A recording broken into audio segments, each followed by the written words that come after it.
दोस्तों, मैं हूं आपका अपना मित्र सूरज कुमार और मैं स्वागत करता हूं आप सबका आपके अपने चैनल आत्मज्ञान एक अनोखा सफ़र में।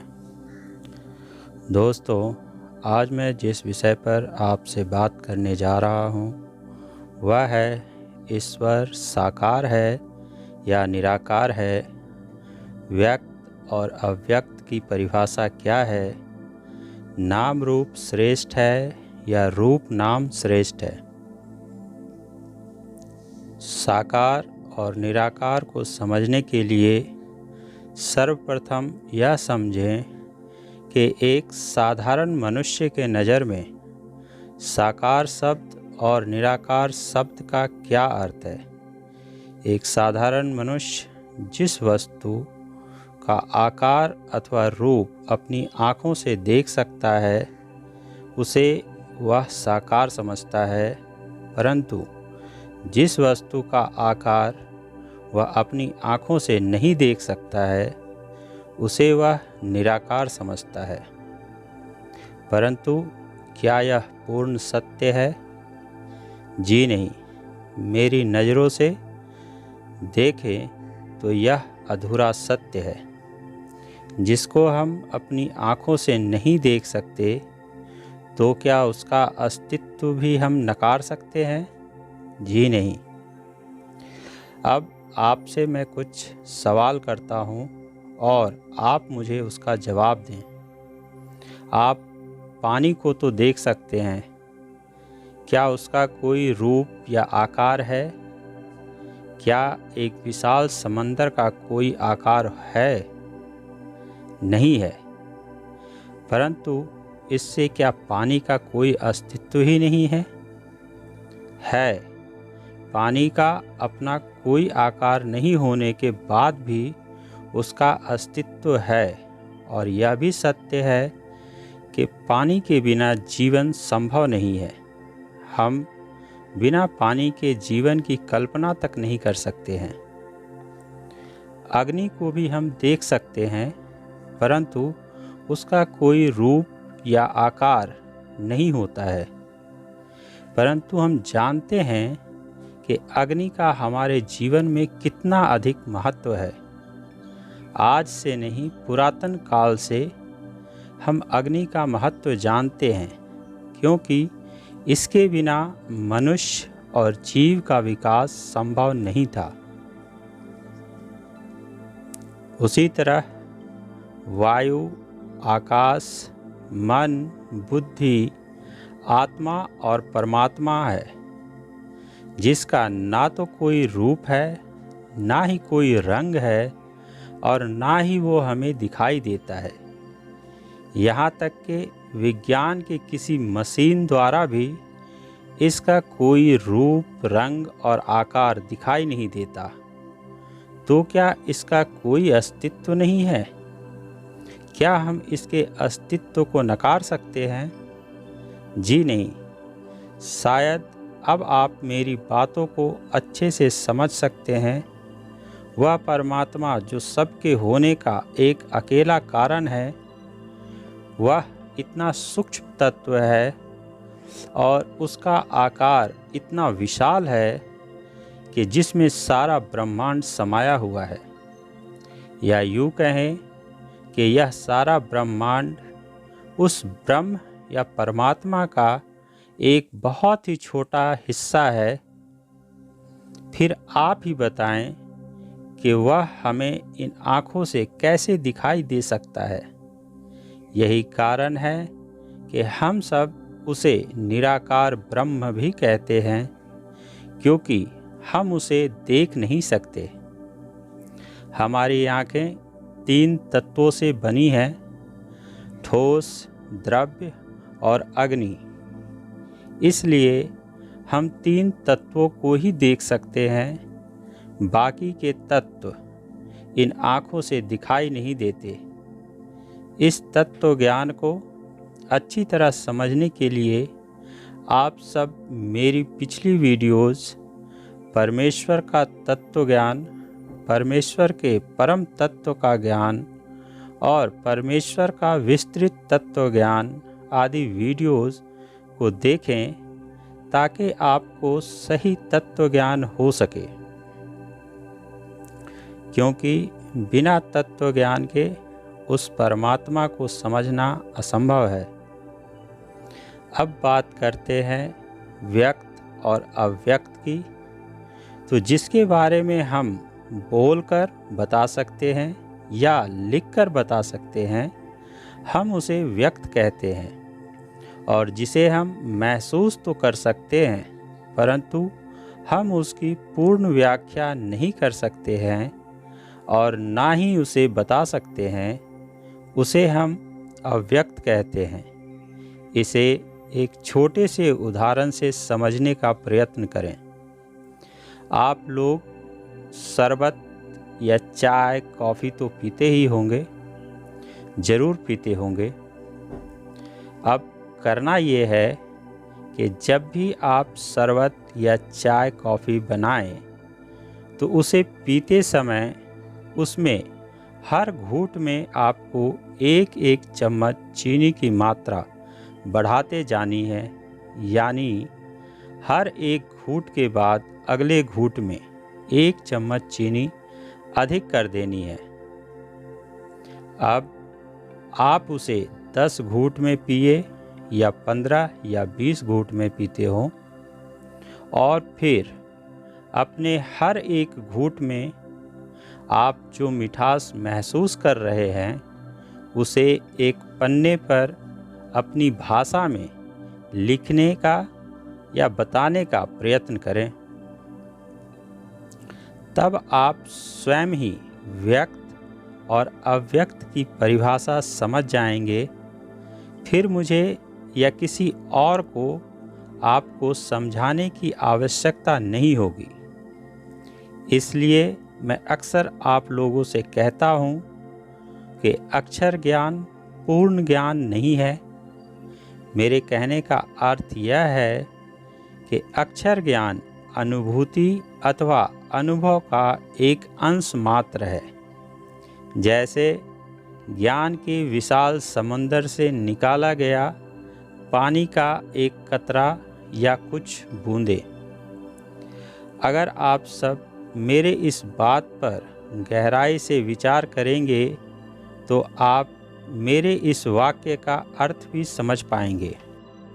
इसलिए वेदों के लिखने वाले महान ऋषियों ने जब यह देखा कि सिर्फ अनुभूति या अनुभव की अभिव्यक्ति अर्थात व्याख्या करने में ही शब्द, अक्षर, मंत्र, श्लोक और गान आदि का सामर्थ्य भी छोटा पड़ जाता है, अर्थात पूर्ण रूप से समर्थ नहीं है, तब उन्होंने ईमानदारी से कह दिया नेति नेति, अर्थात इससे व्याख्या या बात पूरी नहीं हो सकी।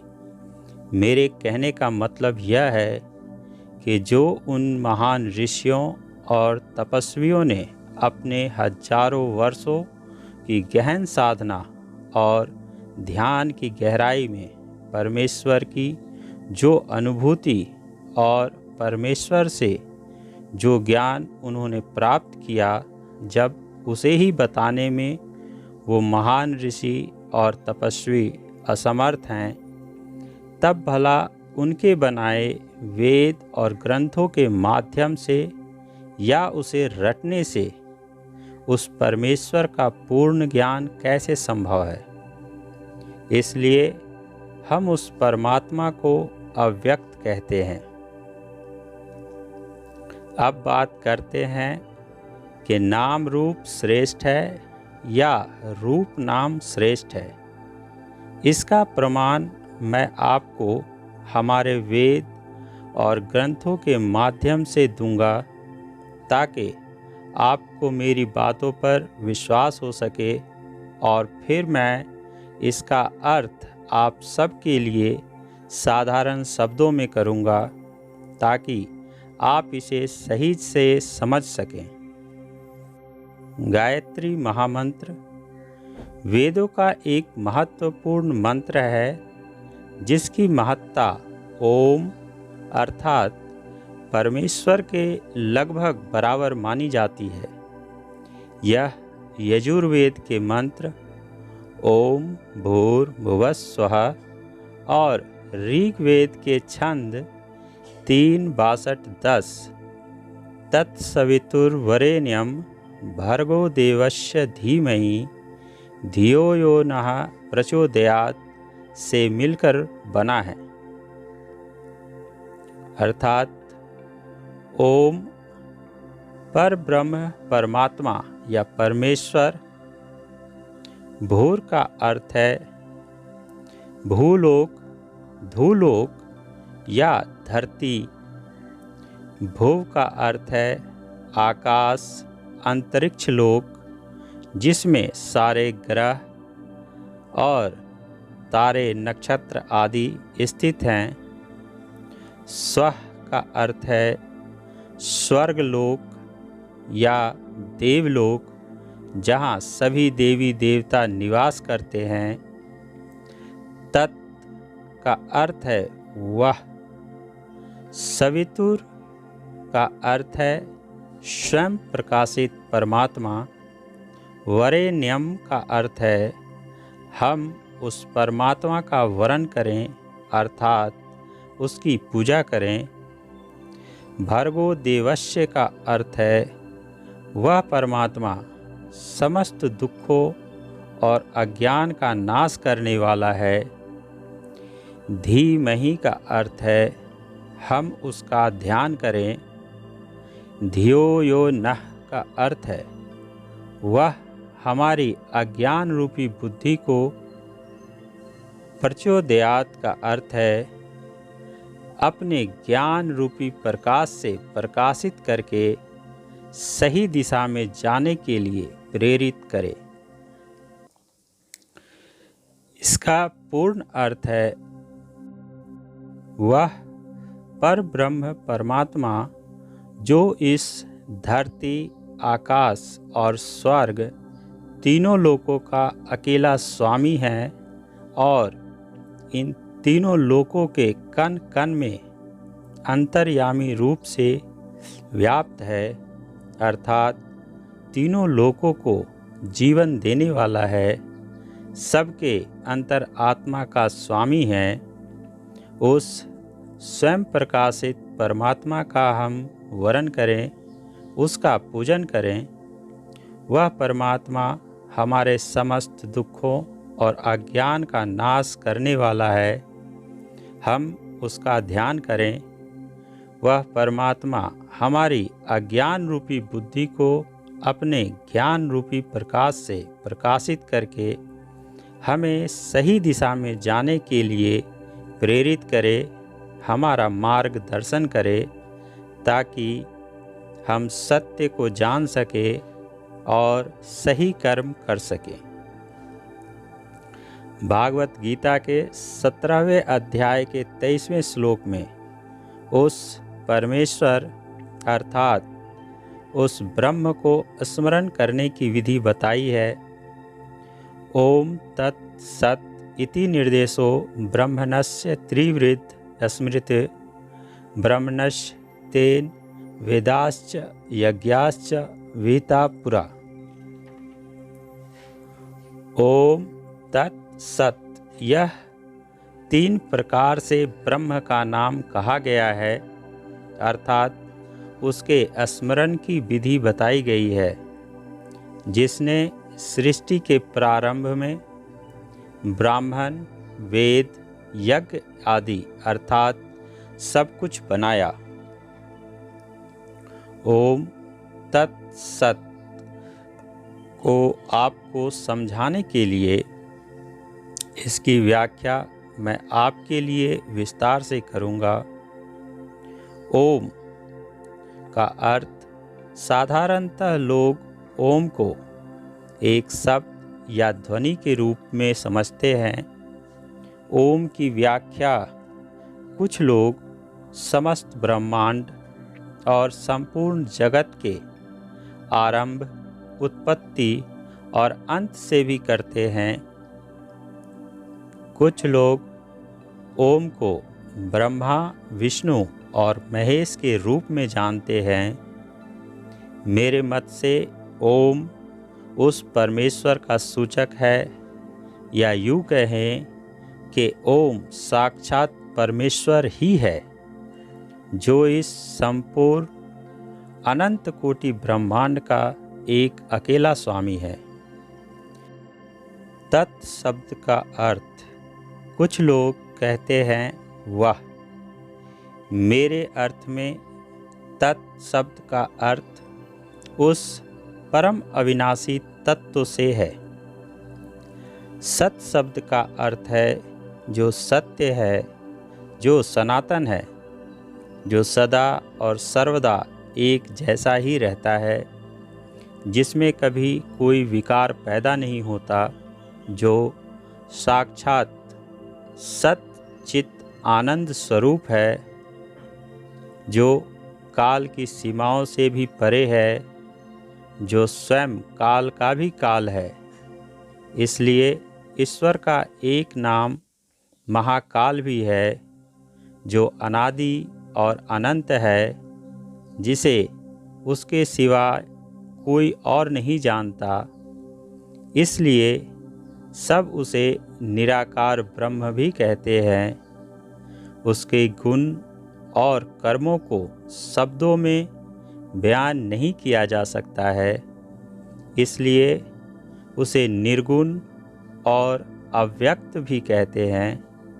इस शब्द की व्याख्या मैं जितना भी करता रहूं, वह कम है। कुल मिलाकर यह समझे, ओम तत्व ही सत्य है, और जो सत्य है वही सनातन है। सत्य कभी किसी क्षेत्र और सीमाओं में नहीं बनता। सत्य किसी जाति और धर्म का मोहताज नहीं है, क्योंकि उससे बड़ा दूसरा कोई धर्म ही नहीं है। इसलिए अगर आप किसी नाम से उस परमेश्वर की भक्ति करना चाहें, तो ओम नाम का स्मरण करें, क्योंकि उसी से समस्त सृष्टि और समस्त देवी देवताओं की उत्पत्ति होती है, और सृष्टि के अंत में ये समस्त सृष्टि और समस्त देवी देवता उसी में समा जाते हैं। शेष रहता है तो सिर्फ एक, वह है पूर्ण ब्रह्म परमात्मा ओम।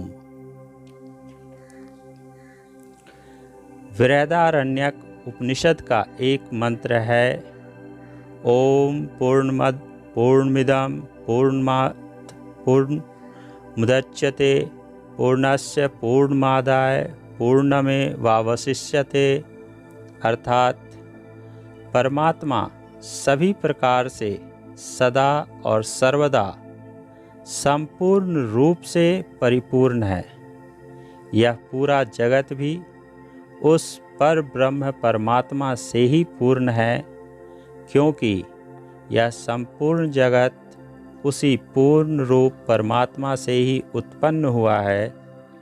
उस पूर्ण परमात्मा में से अगर इस पूरी सृष्टि को निकाल देने पर भी, अर्थात इस पूरी सृष्टि का विनाश हो जाने पर भी, वह पूर्ण परमात्मा ही शेष रहता है। एक मंत्र उस परमात्मा की स्तुति के लिए मैंने भी बनाया है, वो है ओम सच्चिदानंद परब्रह्म पुरुषोत्तम परमात्मा अखंड मंगलाकारी श्री कृष्णा गुरुवे नमः। हरि ओम शरणम। अर्थात ओम जो पूर्ण सच्चित आनंद स्वरूप है, परम ब्रह्म परमेश्वर है, क्षर और अक्षर अर्थात आत्मा दोनों से उत्तम है, इसलिए वह पुरुषोत्तम कहलाते हैं। सबके आत्मा के स्वामी हैं, इसलिए परमात्मा हैं। सदा और सर्वदा सबका कल्याण और मंगल ही करते हैं, इसलिए अखंड मंगलाकारी शिव हैं। ऐसे परमात्मा का जो ज्ञान आपने मुझे और इस संपूर्ण जगत को दिया है, इसलिए हे जगत गुरु श्री कृष्ण, मैं आपको नमन करता हूँ। हे सबके दुख और अज्ञान को हरने वाले ओमकारेश्वर, मैं आपकी शरण में आना चाहता हूँ। हे परमेश्वर, मुझे अपनी शरण में लो और अपना ज्ञान और दर्शन देकर मेरा कल्याण करो, मेरा मानव जीवन सफल करो। दोस्तों, यह सब आपको बताने का मेरा मकसद यह है कि आप सब रूप नाम के पीछे भाग रहे हैं, या यूँ कहें कि आप लोगों को मूर्ख बनाया जा रहा है। और यह आज से नहीं, हजारों वर्ष पहले से चलता आ रहा है।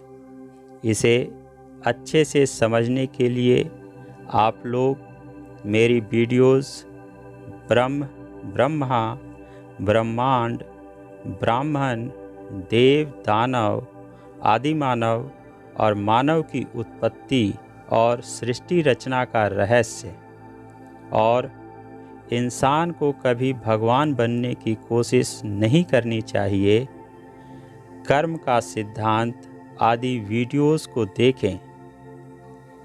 आपको सत्य समझ आ जाएगा कैसे ये स्वार्थी, लालची और पाखंडी ब्राह्मणों ने झूठे देवी देवताओं की पूजा पाठ का प्रचलन चलाया है और मूर्ति पूजा और अन्य आडंबरों के नाम पर कैसे सीधे साधे और अज्ञानी लोगों को मूर्ख बनाकर लूटते हैं और अपना पेट भरते हैं। जब तक हमारे समाज में ऐसे शूद्र ब्राह्मण रहेंगे, तब तक हमारे समाज और देश का कल्याण संभव नहीं है।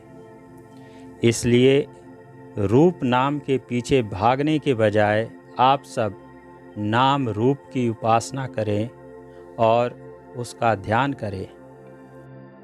तब आप सब सत्य को जल्दी समझ पाएंगे। इसलिए मैं कहता हूँ, एको ब्रह्म द्वितीयो नास्ति भूतो न भविष्यति, अर्थात ब्रह्म या ईश्वर एक ही है, कोई दूसरा हो नहीं सकता, ना ही पहले कोई दूसरा था और ना ही भविष्य में कभी उसके अलावा कोई दूसरा होगा। इसलिए अगर किसी की पूजा करनी है तो उस एक परमेश्वर ओम की पूजा करो। दोस्तों, आज मैंने आप सबके और पूरे विश्व के हित के लिए आप सबसे बताया है कि ईश्वर साकार है या निराकार है, व्यक्त और अव्यक्त की परिभाषा क्या है, नाम रूप श्रेष्ठ है या रूप नाम श्रेष्ठ है।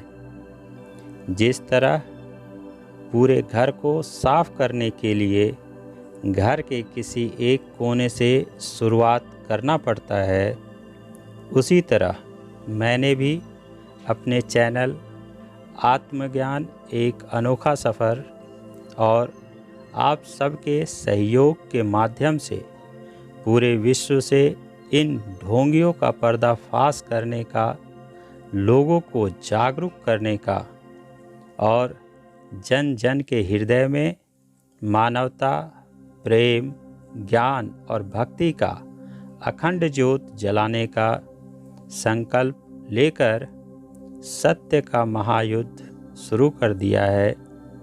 अगर आप लोग इस मुहिम में मेरे साथ हैं तो आप लोग भी अपना सहयोग और समर्थन मुझे दें और लोगों को जागरूक करें, क्योंकि मैं अकेला इस महायुद्ध को जीत नहीं सकता। इसलिए आप लोग मेरा साथ दें और इस वीडियो को अधिक से अधिक शेयर करें, ताकि पूरे विश्व को मेरा संदेश मिल सके और पूरे विश्व में प्रेम और शांति कायम हो सके। इसी के साथ आज की यह यात्रा समाप्त करता हूँ। फिर मिलेंगे इसी आशा और विश्वास के साथ।